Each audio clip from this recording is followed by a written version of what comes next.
Amis de la revue de presse, bonjour. Week-end particulièrement mouvementé au Bénin. Le pays a franchi une étape décisive de son histoire, aussi bien sur le plan politique que culturel. Entre les Vodou Days 2026, le TOFA, sans oublier les élections législatives et communales, cap sur l'actualité à la une des quotidiens parus ce lundi. Démarrons donc par le volet politique. Législative et communale 2026, le peuple béninois aux urnes titre l'investigateur qui revient sur le déroulement du scrutin du dimanche 11 janvier. Pour sa part, Fraternité met l'accent sur le caractère globalement paisible des élections tout en proposant un bilan de la journée électorale marqué par quelques débuts laborieux dans certaines localités ainsi que les réactions et impressions de plusieurs personnalités après leur vote.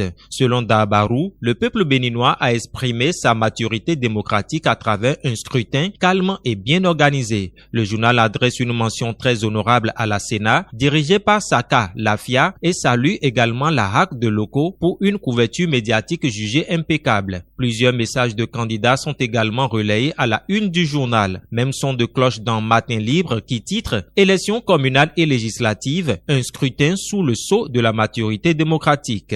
Dynamisme Info fait sa une sur le décryptage du message du chef de l'État Patrice Talon à l'issue du vote, le présentant comme un dirigeant fidèle à son style de Bénin révélé. Le matinal, pour sa part, confirme l'effectivité du scrutin dans une ambiance apaisée et publie, dans la même édition, la déclaration du Cap COSEP sur le déroulement du vote du 11 janvier. Retour maintenant sur les Vodou Days 2026. Bénin Intelligent rapporte que l'événement a confirmé son statut de méga festival incontournable entre logistique impressionnante et afflux massif de Béninois et d'étrangers. Le journal évoque également la traditionnelle polémique sur les réseaux sociaux opposant contenteurs et défenseurs du vaudou. Vodou Days 2026, fierté, foule et fronde numérique, titre Le Quotidien. La Nouvelle Tribune parle de 3 jours de fêtes et d'affaires dans un climat de sécurité et de propreté. Libération met l'événement en avant à sa une sous le titre Vodou Days 2026, Ouida en communion avec le monde, saluant le succès du festival. Le quotidien a également rapporté que le TOFA 2026 présage une année de force et de prospérité tout en mettant en exergue le rôle de Patrice Talon dans la renaissance culturelle du pays. Selon Gaskiani Info, l'édition 2026 des Vodou Days entre dans la légende. Le média revient sur le signe Lososa, porteur d'un message de prospérité pour le Bénin. Les 4 vérités confirment que le signe de la consultation est favorable et porteur de présages positifs.